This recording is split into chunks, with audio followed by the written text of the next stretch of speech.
చట్టం అని ఈ సందర్భంగా తెలియజేస్తా ఉన్నాను.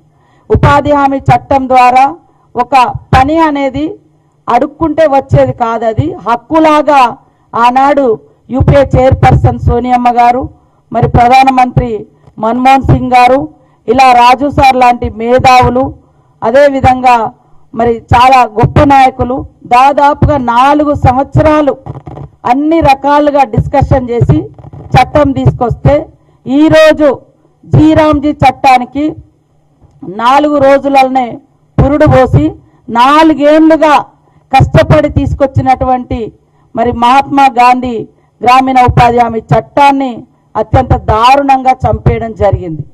ఈరోజు మనం చూస్తే గతంలో దేశవ్యాప్తంగా ఉన్నటువంటి పని దినాలను రోజు రోజుకు తగ్గిస్తే లాస్ట్ ఇయర్ ఏడాదితో పోలిస్తే దేశవ్యాప్తంగా 45 కోట్ల పని దినాలు తగ్గించారు ఈ ఇయర్. అదేవిధంగా గతంలో మనకు 12 కోట్ల పని దినాలు వస్తే ఈసారి మరి 5 కోట్ల పని దినాలకు కోత పెట్టారు. చెప్పడానికేమో 100 రోజుల పనిని 125 రోజులు అని చెప్పిండ్రు, కానీ అది అంతర్గతంగా మొత్తం కూడా దాన్ని తగ్గించే కుట్రనే. దాంట్లో భాగంగానే ఈరోజు పేరు మార్చుడు కానీ లేదా పని దినాలు కూడా గతంలో 200 రకాల పని దినాలు ఉండేది. ఆ గ్రామంలో ఆ పని అనేది 200 రకాల పనులు చేసుకునేది. కాలువలు కావచ్చు, సిల్టులు కావచ్చు, మొక్కలు కటింగ్ కావచ్చు, రోడ్లు సాఫ్ చేసుకోవడం కావచ్చు, సీసీ రోడ్లు కావచ్చు, లేదా ఇంకా డ్రైనేజీలు కావచ్చు, రకరకాల వర్క్స్ అక్కడ మనం నిర్దేశించుకున్న ప్రకారంగా. మరి అదేవిధంగా ఇంకా పర్సనల్ అసెట్స్ కూడా వ్యవసాయం చేసుకున్నా మనం వాళ్ళకు కొంత ఫలసాయం తీసినా, కొత్త పంటలు తీసినా వాళ్ళకు పర్సనల్గా కూడా మనము డబ్బులు ఇచ్చేటువంటిది ఉపాధి హామీ కూలీ చట్టంలో. కానీ ఈరోజు అది లేకుండా అత్యంత దుర్మార్గంగా ఈనాటి బీజేపీ ప్రభుత్వం వ్యవహరించడం జరిగింది. అదే కాకుండా మరి ఈరోజు ఈ ఉపాధి హామీ పనులలో దేశవ్యాప్తంగా 60% మహిళలు చేస్తే తెలంగాణలో 62% మహిళలు పార్టిసిపేట్ చేస్తున్నారు. మరి 90% ఎస్సీ ఎస్టీ మహిళలే ఉపాధి హామీ కూలీలుగా ఉన్నారు. ఈరోజు మనం చూసినాం కరోనా కష్టకాలంలో గట్టెక్కిచ్చింది. ఆయన ఇంజనీర్ చదివినా, డాక్టర్ చదువుతున్న స్టూడెంట్ అయినా పట్టణాలలో మరి ఉపాధి లేక మళ్ళీ పట్టణాల నుంచి తల్లిలాగా ఉపాధి హామీ చట్టం పిలిచి ఉపాధి కల్పించినటువంటి గొప్ప చట్టం ఉపాధి హామీ చట్టం. ఈరోజు ఆ చట్టానికి తూట్లు పొడిచి కేవలం దీని వెనుక కుట్ర, గాంధీ గారి పేరు ఉండొద్దు, పేదలకు ఉపాధి కలగొద్దు, పేదలకు ఒక హక్కుగా ఏ చట్టం ఉండొద్దు, ఒక దానంగా.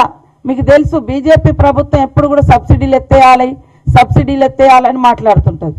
దానిలో భాగంగానే ఈరోజు ఈ చట్టాన్ని తీసేయడం మూలంగా ఇప్పుడు ఎక్కడ చూసినా పెద్ద ఎత్తున అటవీ ప్రాంతాల్లో విధ్వంసం జరుగుతుంది. రేపు రాబోయే కాలంలో మైనింగ్లలో కూలీలుగా మార్చి ఇక్కడ సొంత ఊర్లలో పని హక్కు లేదు, పని చట్టం ఉండదు.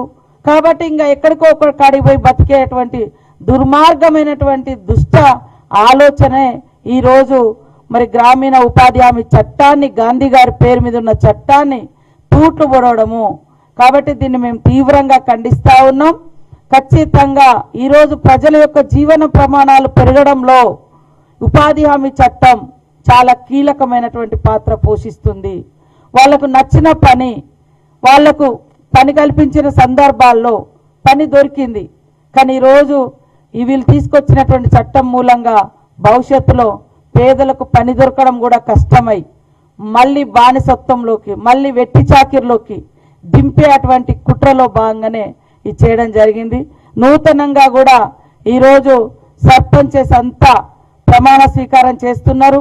వారందరికీ కూడా సర్పంచులకు, ఉప సర్పంచులకు శుభాకాంక్షలను తెలియజేస్తూ మరి ఈ యొక్క ఉపాధి హామీ చట్టాన్ని రక్షించుకోవడం కోసం ప్రతి గ్రామంలో ఉపాధి హామీ కూలీల ద్వారా ఎక్కడికక్కడ నిరసన ర్యాలీలు, అదేవిధంగా దీక్షలు, మరి గ్రామ పంచాయతీలలో తీర్మానాలు కూడా చేయించి కేంద్రానికి పంపిస్తామని కూడా ఈ సందర్భంగా తెలియజేస్తూ రాష్ట్రంలో ఉన్నటువంటి ఆల్ పార్టీస్, అదేవిధంగా దేశవ్యాప్తంగా ఉన్న పేదల పక్షాన ఉన్నటువంటి మేధావులు, రాజకీయ పార్టీలు కానీ అందరూ ఈ చట్టాన్ని రక్షించుకోవడం కోసం ఇవాళ దొడ్డిదారిన ఒకటే ముద్దు పేరు కనబడుతుంది 125 రోజులు అనేది. నువ్వు బీజేపీ పాలిత రాష్ట్రాలలో ఈ రోజు వరకు ఎక్కడా కూడా 100 రోజులు చేసిన ఘనత లేదు. 100 రోజులు చేసింది లేదు. 50 రోజులు కూడా మించినటువంటి దాఖలాలు లేవు. అలాంటి వాళ్ళు ఇవాళ 125 రోజులు ఎక్కడి నుంచి చేయిస్తారని అంటున్నా. మేము లాస్ట్ ఇయర్ మరి పని దినాలు పెంచి ఎక్కువ ఉపాధి కల్పించాలని మేము ఒక యుద్ధ ప్రాతిపదికన చేస్తే కూడా మీరు ఎందుకు చేయించారు ఎక్కువ పని దినాలని కూడా మమ్మల్ని ప్రశ్నించింది కేంద్రం. లాస్ట్ ఇయర్ ఇప్పుడు 5 కోట్ల పని దినాలు తగ్గించారు. మేము అడుగుతా ఉన్నాం ఇంకా పని దినాలు పెంచండి మాకు ఇవ్వండి అని. కాబట్టి అంతకుముందు 12 కోట్ల పని దినాలు ఉంటే ఈరోజు 6.5 కోట్ల పని దినాల వరకే 6.5-7 కోట్ల పని దినాలకే పరిమితం చేశారు. అది కూడా మధ్యలో పోయి మేము అడిగితే 1-2 ఇచ్చారు. ఇప్పుడు ఇంకా 5 కోట్ల పని దినాలు గతంతో పోలిస్తే తగ్గించారు. అంటే వీళ్ళకి ఎక్కడో ప్రేమ ఉందంటే ఎక్కడ ఉంది? 125 రోజులు ఇస్తామనేది అంత బోగస్. అది మీరు నిజంగా అట్లా ఇవ్వాలనుకుంటే మేము తీసుకొచ్చినటువంటి చట్టాన్ని ఇంకా పటిష్టం చేయడం కోసం మీరు ఇంకా పని దినాలు పెంచాలి, ఏది డబ్బులు ఇవ్వాలి. కానీ మీరు గతంలో అన్ని ఈ చట్టం తెచ్చేటప్పుడు మాత్రం 125 అన్నాడు. కానీ 100 రోజులు కూడా మీరు పని చేయించలేకపోయారు. మీ బీజేపీ పాలిత రాష్ట్రాల్లో 50 కూడా మించినటువంటి మా దాఖలాలు కనబడడం లేదు. కాబట్టి ఈరోజు తీసుకొచ్చినటువంటి మోడీ ప్రభుత్వం తీసుకొచ్చినటువంటి పేదల రెక్కలు విరిచేసి ఉపాధికి ఉరివేసి గాంధీ గారి పేరును భౌతికంగా అదేవిధంగా సిద్ధాంతపరంగా లేదా గ్రామీణ పేదల జీవితాలలో లేకుండా చేసేటువంటి కుట్రను మేము తీవ్రంగా ఖండిస్తా ఉన్నాం. ఆల్ పార్టీ సర్పంచెస్, అన్ని గ్రామాలలో సర్పంచెస్ కూడా కూలీల పక్షాన నిలబడి మరి మనకు అక్కడ ఏం పని అవసరం ఉందో అది పెట్టుకునే అవకాశం మనకు లేకుండా చేసేటువంటి కుట్రను కూడా తిప్పికొడుతూ ఈ ర్యాలీలు కూడా మరి 27-28 అనేది తొందరలోనే డిసైడ్ చేసి చెప్తాం. అందరూ ఇవాళ ప్రమాణ స్వీకారం ఇవాళ రేపు ఎల్లుండి ఇట్లా పెట్టుకున్నారు. కాబట్టి దీని మీద కూడా ఖచ్చితంగా సర్పంచెస్, గ్రామీణ ఉపాధి కూలీలు అందరూ కూడా పార్టిసిపేట్ అయ్యే విధంగా ఈ తీసుకొచ్చినటువంటి జీరామ్జీ చట్టాన్ని కూడా దాంట్లో ఉన్న కుట్రలు కుతంత్రాలు కూడా పబ్లిక్ వివరిస్తామని తెలియజేస్తా ఉన్నాం. నమస్కారం. సరే, అది వేరే, ఆ తోలు తీసినప్పుడు చూద్దాం. కానీ ఇప్పుడైతే ఇది ఇప్పుడు ఉపాధి హామీ చట్టం మీద మేము మాట్లాడుతున్నాం. ఎందుకంటే చాలా మంది పేదలు ఉన్నారు. ఉపాధి లేకుంటుంటే గ్రామీణ వ్యవస్థలో మరింత పేదరికం వచ్చే ప్రమాదం మీకు అందరికీ తెలుసు. కాబట్టి ఫ్లెక్సిబుల్గా ఉన్న చట్టం ఇది. అంటే వాళ్లకు పని కల్పించడం మన బాధ్యత, పని అడగడం వాళ్ళ హక్కుగా ఉండి తర్వాత వాళ్ళ ఊర్లలో ఎలాంటి పనులు చేసుకోవాలో వాళ్ళే నిర్ణయించుకునే హక్కు కూడా వాళ్ళకు ఉండే. ఇప్పుడు అలాంటివన్నీ కూడా తీసేయడంతో చాలా ప్రమాదం ఏర్పడుతుంది గ్రామీణ అభివృద్ధికి. కాబట్టి దాన్ని మేము బీజేపీ తీసుకొచ్చిన ప్రభుత్వాన్ని ఖండిస్తా ఉన్నాం.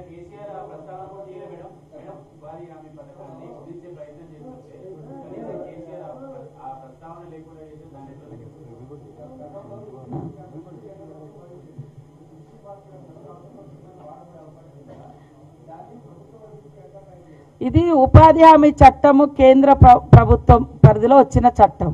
కేంద్రమే 100% భరించే చట్టం ఆనాడు తీసుకొచ్చింది. కానీ ఈరోజు బాధ్యతను వదిలేస్తున్నారు. కేంద్రం బీజేపీ ప్రభుత్వం వదిలేసి రాష్ట్రాల మీద వదిలేసి వాళ్ళ వెనుకంతా కుట్రలు వేరే. కాబట్టి ఇందాక మీరు అన్నట్టుగా గత ప్రభుత్వం ఉపాధి హామీ చట్టం మీద ఎప్పుడు కూడా వాళ్ళు సమీక్షలు చేయలేదు. ఇలా పేదల గురించి కాదు, వాళ్ళ అధికారం కోసమే వాళ్ళు మాట్లాడుతున్నారు. ఇప్పుడు ప్రతిపక్షం ఉన్నా అధికార పక్షం ఉన్నా ప్రజలలో ఉండేటోళ్ళు ప్రజానాయకులు. మేము అధికారం ఇస్తేనే బయటకు వస్తాం, అధికారం లేకుంటే బయటికి రామనేటోళ్ళు ప్రజల నాయకులు ఎట్లయితారో మీరు ఆలోచించండి.